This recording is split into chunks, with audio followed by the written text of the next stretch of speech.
আমাকে বাড়ি থাকতে দেবে না, আমার স্বামীর নামে জায়গা সবকিছু আমার স্বামী, কিন্তু আমাকে থাকতে দেবে না। সোহেল চাঁদাবাজিবাজ, ও আমার জায়গা, আমার বাবার জায়গা, ও আমারে দখল দেয় না।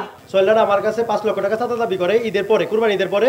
না দিলে সে আমাকে মামলা দিয়ে হয়রানি করবে, এরকম কথা সে বলে। আমার নামে মিথ্যা মামলা দিয়েছে, যেই মামলার সাথে আমি বিন্দু মাত্র জড়িত নই।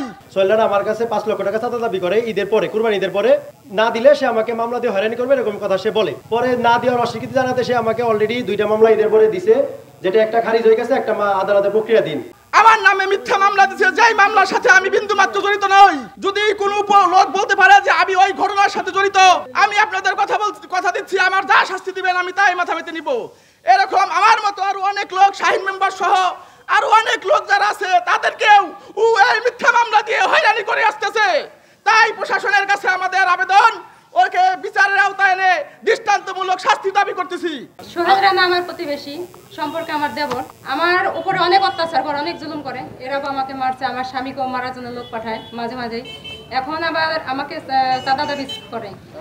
আমি আমার সন্তানের নিয়ে একা বাড়িতে থাকি, অনেকবার অনেকভাবে অন্যায় করে, মারার জন্য হুমকি দেয় সবসময়। আমার জায়গা সে জোর জবরদস্তি করে দখল করতে চায়। আমাকে বাড়ি থাকতে দেবে না, আমার স্বামীর নামে জায়গা সবকিছু আমার স্বামী, কিন্তু আমাকে থাকতে দেবে না। ও বলতেছে এখানে সবকিছু আমার।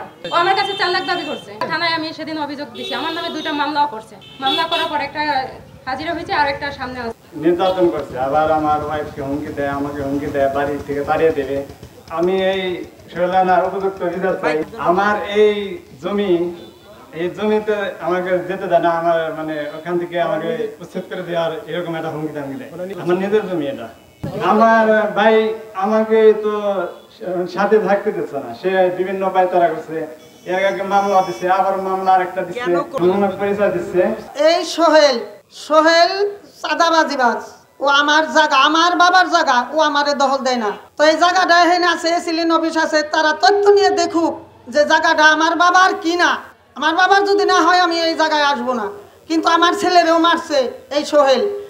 সোহেল, এই যে আমার বাবার ছবি, এই সোহেলের মা আমার বাবারে চোখ পাইছে ঘুষি দিয়ে ওগো দেশ থেকে তারাই দেয়। আমার বাবা মরার পর 4 দিন পর ওই ব্যক্তি আবার এই দেশে আসে, আইসে যে আবার এরকম আমার বড় একটা বাতিজ আছে হুমায়ুন কবির, তারেও মারধর করে, আমারও মারছে, আবার আমার ছেলেরও মারছে এই সোহেল রানা। আমি বিচার অভিযোগ থানায় বলছি, এসিলিন অফিসে বলছি, টি অফিসেও আমি বিচার দিছি, আমার বিচার করে নাই। হ্যাঁ, লিখিত দিছি থানায়, আমার বিচার কেউ করে নাই। আজকে আমরা এই শান্তিপূর্ণ মানববন্ধন করতেছি।